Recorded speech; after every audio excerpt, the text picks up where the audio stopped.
রায়কে পচা ডিম, কাউকে জুতো চপ্পল, এমনকি বিবাহ বিচ্ছেদের মতো পর্যায়ে চলে গেছেন টলিউডের বিশ্বাস ব্রাদার্সের অন্যতম খলনায়ক। কেন এই অবস্থা দলের? দেখুন, পুরো পার্টিটাই পচা। তার আবার ভালো মন্দ কি, অনেকে আবার ভাগাভাগি করছেন, গুইয়ের এপিট ওপিট, যেদিকে যান গুই হচ্ছে। সেরকম টিএমসিটা কিছু ধান্দাবাজ লোক সুবিধার জন্য এসেছিল, এর জন্য পুরো দায়ী সিপিএম। তারা যে অব্যবস্থা তৈরি করেছিল, অরাজকতা, তারপরে মানুষ বাধ্য হয়ে এক জায়গায় এসে একটা কিছু করেছিল, যাকে সামনে পেয়েছে খড়কুটো রেখেছিল। পরিস্থিতির কারণে মানুষ মুক্তির জন্য করেছিল। নীতি, আদর্শ, ডিসিপ্লিন কিছু নেই পার্টি, সবাই কামাচ্ছে উপর থেকে নিচে। তো আজ এমন পরিস্থিতি হলো, মানুষ এমনভাবে হারিয়েছে, আর কামানোর রাস্তা নেই, তাই ভেতরের সমস্ত ঘা বেরিয়ে গেছে। এর সবই তো শুরু হয়েছে, দেখুন না, অনেক দূর যাবে। আমরা যেটা বলেছিলাম, যদুবংশ নষ্ট হয়েছিল এভাবে, মুসল পর্ব এই সময় শুরু হয়েছে। দেখুন কে কাকে মারছে। যদুবংশের মুসল পর্বেতে পরস্পরকে খুন করে পুরো বংশ ধ্বংস হয়েছিল, ঠিক টিএমসি তাই যত গুন্ডা, বদমাশ, সমাজবিরোধী, ক্রিমিনাল, অ্যান্টি সোশ্যাল, তারা হয়ে গেছে নেতা। পাট খেতে কোটি কোটি টাকা পাওয়া যাচ্ছে, গাছে, রাস্তা ঘাটে। পার্টিটারই উদ্দেশ্য ছিল পয়সা কামানো। এইভাবে কোনো পার্টি চলতে পারে? এই 15 বছর পশ্চিমবাংলার যা ক্ষতি হয়ে গেছে, সেটা সবাইকে মিলে ঠিক করতে হবে। আমাদের বাংলাকে আমাদের মতো গড়তে হবে। সেই জন্য আইন আছে, আইনের কাজ আইন করছে, পুলিশ করবে, আর যেটা ওনারা পাপ করেছেন তারা পাপ ভোগ করতে হবে। এভাবে ধ্বংস। 70 জন বিধায়ক সই করেছিল, এদের সবার সই অরিজিনাল তো কেন? বাহারুল নয়না কুণাল ঘোষের ফোনে কথা বলছে সিআইডি, আর বাহারুল আবার নিজে স্বীকার করছে সে সই করে না। বললাম পুরো ধোঁকাবাজি আর এই ধরনের 2 নম্বরই কাজ করার পার্টির সাথে সমাজ। যে যত বড় 2 নম্বর, তাকে তত বড় নেতা করায়। যত বড় ক্রিমিনাল, ভ্রষ্টাচারী, তাকে তত বড় নেতা করা হয়েছে। তাহলে উপর থেকে নিচে কি করে এই ধরনের আকচাকচি, চুলোচুলি হচ্ছে? দুর্ভাগ্য আমাদের পশ্চিমবাংলায় এমন একটা দল 15 বছর রাজত্ব করলো, মানুষ সহ্য করলো। যারা এনেছে তারা পরে চুপ করে গেল। বুদ্ধিজীবীরা ঝাঁপিয়ে পড়ে তাদের নেতৃত্ব করলেন, আজকে তারা মণি বাবা হয়ে গেছেন। এই পাপের ভাগ কে নেবে? লক্ষ্মীর ভান্ডারের এরকম পরবর্তীকালে প্রথমে ঠিক হচ্ছিল লক্ষ্মীর ভান্ডার যারা পাচ্ছেন তারা সবাই অন্নপূর্ণা পাবেন। পরবর্তীকালে যখন স্ক্রুটিনি রিভিউ হলো, তখন দেখা গেল 30 লক্ষ এরকম মহিলা বা পুরুষ তারা লক্ষ্মীর ভান্ডার পাচ্ছিলেন, যারা প্রত্যেকে আইদার ডিলিমিটেড, অথবা তাদের প্রত্যেকের ট্রাইব্যুনালের নাম ছিল তারা অ্যাটেন্ড করেননি, অথবা তাদের সবাই সিএএ অ্যাপ্লিক্যান্ট। লক্ষ্মী ভান্ডার বা অন্নপূর্ণা যোজনার ব্যাপার নয়। ভারতবর্ষের কেন্দ্র, রাজ্য সরকার যা যা সুবিধা দেন নাগরিকদের, সেটা পেলে প্রথম কন্ডিশন হচ্ছে তাকে ভারতের নাগরিকত্ব। যারা নাগরিকত্ব পাননি, হারিয়েছেন, এই ধরনের লোক যারা আছেন, কেবল উদ্বাস্তু হিন্দু যারা বাংলাদেশ থেকে এসছেন, পাকিস্তান থেকে, তাদের জন্য সিএ আছে, তারা রেজিস্ট্রি করুন, তারা পাবেন। এছাড়া যারা যত অনাগরিক, সবাই সমস্ত সুবিধা থেকে বঞ্চিত হবেন, সুতরাং এই দেশ থেকে বিতাড়িত হবেন। সেটা শুরু হয়ে গেছে। বাংলায় 650 কোটি টাকার বিনিয়োগ করছে আমুল, এবং দুগ্ধ শিল্পের উন্নয়নের জন্য মূলত এই বিনিয়োগটা করা হচ্ছে। দেখুন, সমস্ত প্রাইভেট কোম্পানি আমার কাছে আসছে ফোন, দুবাই থেকে, লন্ডন থেকে, সিঙ্গাপুর থেকে। এইখান থেকে তারা ব্যবসা শিখে গেছেন, অন্য জায়গায় ব্যবসা করছেন সফলভাবে। এদের অত্যাচারে পালিয়ে গেছেন দিল্লি থেকে, মুম্বাই থেকে, সব জায়গাতে তারা এখানে এসে করতে চান। আমি বললাম যে আমরা একটু সরকারটা ঠিক করে নিই, আপনাদের কাজ করার অনুকূলতা তৈরি করি, বেঙ্গল সামিটও হয়, এর ব্যবস্থাও হবে। ততদিনে যদি আপনাদের এসে আমার ধাক্কা খেতে না হয়, এরকম পরিবেশ তৈরি করবো আমার প্রশাসনিক, তারপরে আপনারা আসবেন। আমি পরশুদিন হরিণঘাটা গেছিলাম, ঘুরে দেখলাম বিশাল ফার্ম, বিশাল জায়গা, ইউনিভার্সিটিও তার মধ্যে জায়গা নিয়েছে। আরও দুঃখের বিষয়, সেখানে একটা বড় সুন্দর সুরভি গেস্ট হাউস আছে, সেটা এখন এসপির অফিস। এসপি সেটা অফিস করে দিব্যি উনি আছেন। তো আজ যদি মন্ত্রী ওখানে যায় থাকার জন্য, কোথায় থাকবে? তো এরকমই চলছে। রেলের বাংলোতে ওখানকার পুলিশ অফিসাররা থাকেন।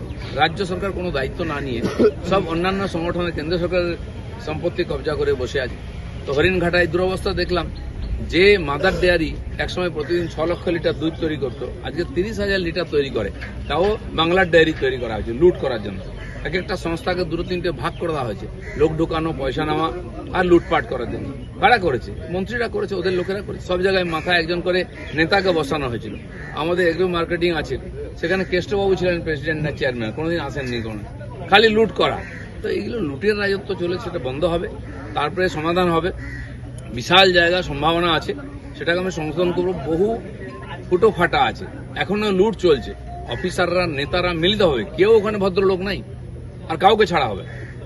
ডায়মন্ড হারবার মডেল অভিষেক বন্দ্যোপাধ্যায় একজন তো ঢুকে গেছেন, দিলীপ মণ্ডল, তাকে 21 তারিখ পর্যন্ত যা হবে। আর দ্বিতীয় হচ্ছে আপনার এখনো পুষ্পা পলাতক, দেখো লক্ষ্য খবর উঠে গেছে। ডাল ছাঁটা শুরু হয়েছে, গাছ পর্যন্ত যাবে, সময় তো লাগবে। এত বড় অনাচার হয়েছে, এত লোক দোষী। আপনি প্রত্যেকটি পঞ্চায়েত সদস্য, মিউনিসিপ্যালিটি কর্পোরেশনের যারা আছেন, কাউন্সিলর, চেয়ারম্যান, আপনি ভাবুন তো কত হাজার লোক হবে, লক্ষ লক্ষ লোক, এরা সবাই অপরাধের সঙ্গে যুক্ত, মন্ত্রী, এমএলএ, এমপি, মুখ্যমন্ত্রীর পরিবার পর্যন্ত। তো এটা যদি আমরা আইনি ব্যবস্থা নিই, লম্বা প্রসেস চলবে, কিন্তু এর মানে এই নয় যে ছাড় পেয়ে যাবা করা হবে না। টিএমসি যে চক্রান্ত করেছিল এসআইআর কে ঘেঁটে দেওয়ার জন্য, এটার বিরোধিতা করেছিল, কোনো চেষ্টা হচ্ছে কোথাও কোথাও। এই যে বহু লোককে ঢুকিয়ে দেওয়া হয়েছে পঞ্চায়েত থেকে পুরসভায়, তারা বেতন পায় না, পয়সা নেওয়া হয়েছে, তারা এখন আন্দোলন শুরু করেছে, তাদের কোনো অথরিটি নেই ওখানে, নেতা ঢুকিয়ে দিয়েছে।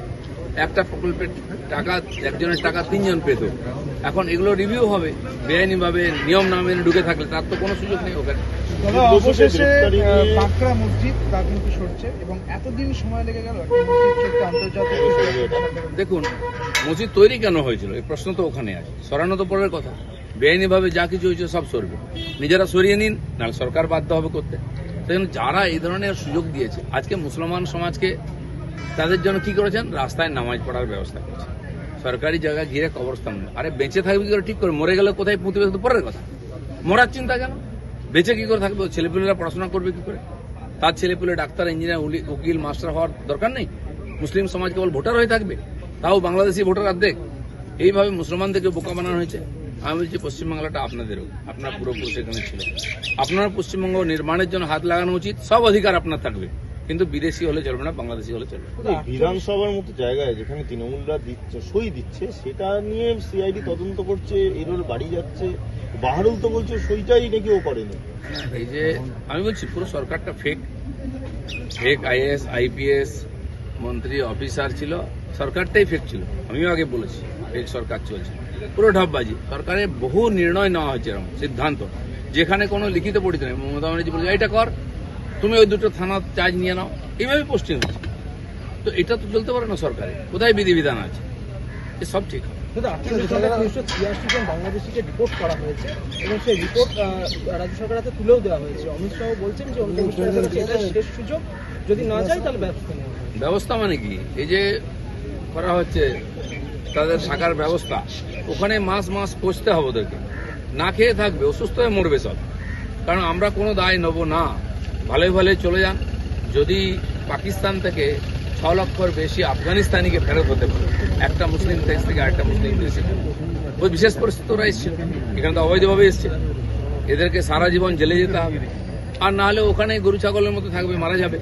কাছে নিজের দেশে ফিরে যাও, সময় থাকতে। সরকার যখন ব্যবস্থা নেবে কোনো দিকে থাকা না, বিজেপি সরকার তো মানবিক মুখ দেখাচ্ছে, কারণ আমরা এখনো পর্যন্ত যে হোল্ডিং সেন্টার, সকালে সবার জন্য ডিম, শিশুদের জন্য দুধ, দুপুরে মাছ, আয়োজন তো ভালোই করেছে। আয়োজন কতদিন চলবে? সরকার কেন এদেরকে খাওয়াবে? সে ছোটবেলায় গল্প পড়েছি, প্রহার এন ধনঞ্জয়। প্রথম ডিম, মাছ, ভাত হবে, তারপর ডিম বাদ যাবে, শাক ভাত হবে, তারপর শাক বাদ যাবে, ভাত হবে, তারপর ডান্ডা পড়বে। তো তার পরিস্থিতি না আসে, কারণ এই লক্ষ লক্ষ লোককে খাওয়ার দায়িত্ব আমাদের সরকারের নয়। সে যেন ভালোই ভালোই চলে যান, নাহলে কপালে কি আছে কেউ জানে। বিভিন্ন ক্রীড়া সংস্থা দেখা যাচ্ছে সুজিত বসু, বাবুন বন্দ্যোপাধ্যায় এদের মানে পথ চলে যাওয়ার জন্য বারবার চিঠি পাঠাচ্ছে, পথ চাচ্ছে না, সব ছেড়ে দেবে। অনেকে ছেড়ে দিয়েছে, ওই বললাম না, প্রহারের ধনঞ্জয়। ভদ্র কথায় না হলে, সোজা আঙুলে ঘি যদি না ওঠে, আঙুল তো বাঁকা করতেই হবে। অনেক জায়গায় সরকার করেছে না বাঁকা আঙুল, না বলে বললে যা নামিয়ে দিয়েছে, হিটাচি নামিয়ে দিয়েছে, আরো অনেক কিছুই নামবে। সরকার গঠন করেই এবার সেন্সাসের দিকে বিশেষ নজর দেওয়া হচ্ছে। সেন্সাসের অনুমতি 1 বছর আগে এসছে, সারা দেশে শুরু হয়ে গেছে সেন্সাস, বাংলায় শুরু করতেই দেওয়া হয়নি, কারণ এই ভুয়ো লোকগুলো বেরিয়ে যাবে বলে, ভোটার থাকার জন্য। আমরা অনুমতি প্রথম দিনেই দিয়ে দিয়েছি ক্যাবিনেটে। সেন্সাসের প্রস্তুতি শুরু হয়ে গেছে, যথারীতি চলবে, এবং তার সঙ্গে সঙ্গে এটাও চলবে, এই যে সরকারি প্রকল্পের লাভার্থী যারা হবে বা যারা আছে, তাদের রিভিউ সবকিছু একসঙ্গে চলবে।